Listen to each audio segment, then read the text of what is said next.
नमस्कार दोस्तों, आज की कहानी है सास बहू की कहानी। सास गुस्से में बोली, कहाँ मर गई बहू। अंदर से आवाज़ आई, जिंदा हूँ मम्मी जी। तो फिर मेरी चाय क्यों अभी तक नहीं आई? कब से पूजा करके बैठी हूँ, ला रही हूँ मम्मी जी। बहू चाय के साथ भजिया भी ले आई। सास ने कहा, तेल का खिलाकर क्या मारोगी? बहू ने कहा, ठीक है मम्मी जी, ले जाती हूँ। सास ने कहा, रहने दे, अब बना दिया है तो खा लेती हूँ। सास ने भजिया उठाई और कहा, कितनी गंदी भजिया बनाई है तुमने बहू। मम्मी जी, मुझे कपड़े धोने हैं, मैं जाती हूँ। बहू दरवाजे के पास छिपकर खड़ी हो गई। सास भजिया पर टूट पड़ी और पूरी भजिया ख़त्म कर दी। बहू मुस्कुराई और काम पर लग गई। दोपहर के खाने का वक्त हुआ। सास ने फिर आवाज़ लगाई, कुछ खाने को मिलेगा? बहू ने आवाज़ नहीं दी। सास फिर चिल्लाई, भूखे मारोगी क्या? बहू आई और सामने खिचड़ी रख दी। सास गुस्से से, ये क्या है? मुझे इसे नहीं खाना, इसे ले जाओ। बहू ने कहा, आपको डॉक्टर ने दिन में खिचड़ी खाने को कहा है, खाना तो पड़ेगा ही। सास मुंह बनाते हुए, हाँ तू मेरी माँ बन जा। बहू फिर मुस्कुराई और चली गई।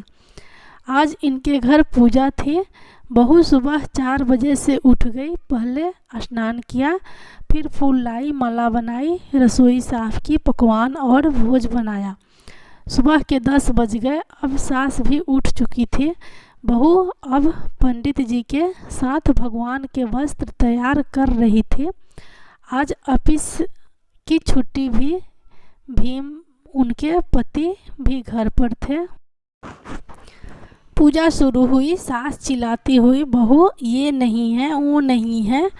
बहू दौड़ी दौड़ी आती और सब करती। अब दोपहर के 3 बज गए थे।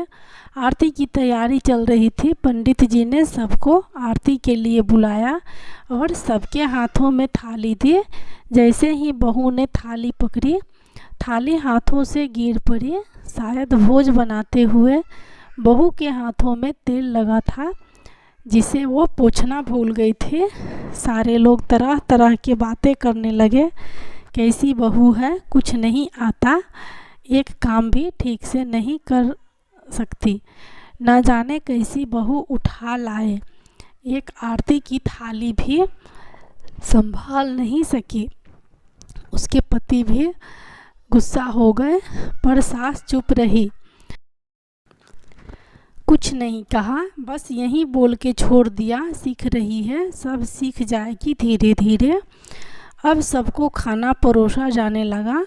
बहू दौड़ दौड़ के खाना देती, फिर पानी लाती। करीब 70-80 लोग हो गए थे। इधर 2 नौकर और बहू अकेली, फिर भी वहाँ सारा काम बहुत ही अच्छे तरीके से करती। अब उसकी सास और आस पड़ोस के लोग खाने पर बैठे। बहू ने खाना परोसना शुरू किया। सबको खाना दे दिया गया। जैसे ही पहला निवाला सास ने खाया, तुमने नमक ठीक नहीं डाला क्या? एक काम ठीक से नहीं करती, पता नहीं मेरे बाद कैसे यह घर संभालेगी।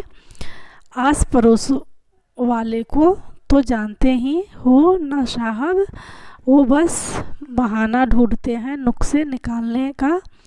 फिर वो सब शुरू हो गए, ऐसा खाना है, ऐसी बहू है, ये तो तरह तरह के बातें बोलने लगे। दिन का खाना हो चुका था। अब बहू बर्तन साफ करने नौकरों के साथ लग गई। रात में जागरता का कार्यक्रम रखा गया था। बहू ने भी 1-2 गीत गाने के लिए स्टेज पर चढ़ी। सास जोर से चिल्लाई, मेरी नाक मत कटा देना, गाना नहीं आता तो मत गा, वापस आ जा। बहू मुस्कुराई और गाने लगी। सबने उसके गाने का तारीफ की, पर सास मुंह फुलाते हुए बोली, अच्छे, इसे अच्छा तो मैं गाती थी जवानी में, तुझे तो कुछ नहीं आता। बहू मुस्कुराई और चली गई। अब रात का खाना खिलाया जा रहा था। उसके पति के ऑफिस के दोस्त साइड में ही ड्रिंक करने लगे। उसका पति चिल्लाता, थोड़ा बर्फ़ लाओ, तो सास चिल्लाती, यहाँ दाल नहीं है, फिर चिल्लाता कोल्ड ड्रिंक नहीं है, पापड़ ले आओ। इधर उधर आखिरी में उसके पति की शराब गिर पड़ी और बोतल टूट गई।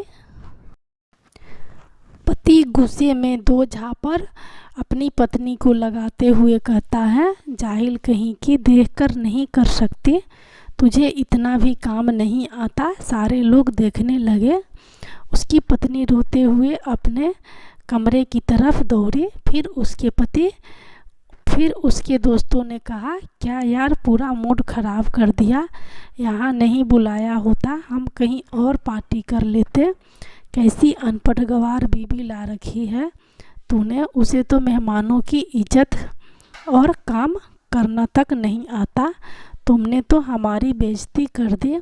अब आस पड़ोस के औरतों को और बहाना मिल गया था। वह कहने लगी, देखो क्या कर दिया तुम्हारी बहू ने, कोई काम की नहीं है। मैं तो कहती हूँ अपने बेटे की दूसरी शादी करा दो, छुटकारा पाओ इस गंवार से। सास उठी और अपने बेटे के पास जाकर उसे थप्पड़ मारा और कहा, अरे नालायक, तुमने मेरी बहू को मारा, तेरी हिम्मत कैसे हुई, तेरी टांगें तोड़ दूंगी। उसके बेटे के दोस्त कुछ कहने ही वाले थे कि उसकी माँ ने घूरते हुए कहा, चुप, बिल्कुल चुप, यहाँ दारू पीने आए हो, जबकि पता है आज पूजा है और तुम्हें पार्टी करनी है। कैसे संस्कार दिए हैं तुम्हारे माता पिता ने। और कहने, किसने मेरी बहू को जाहिल बोला, ज़रा इधर आओ, चप्पल से मारूंगी। और अगर मेरी बहू को किसी ने शब्द भी कहा तो, अरे पापी, तूने उस लड़की को बस इसलिए मारा कि तेरी शराब टूट गई। पापी, वो बच्ची सुबह 4 बजे से उठी है, घर का सारा काम कर रही है, ना सुबह से नाश्ता किया, ना दिन का खाना खाया, फिर भी हंसते हुए सबकी बातें सुनते हुए, ताने सुनते हुए घर के काम में लगी रही। तेरे यार दोस्तों को वो अच्छी नहीं लगी, जूते से मारूंगी तेरे दोस्तों को। जो कभी उन्होंने ऐसा कहा, उसके यार दोस्त चुपके से खिसक लिए। अब सास बहू के कमरे में गई और बहू का हाथ पकड़कर बाहर लाई। सबके सामने कहने लगी, किसने कहा था अपनी बहू को घर से निकाल के दूसरी बहू ले आना, ज़रा सामने आओ।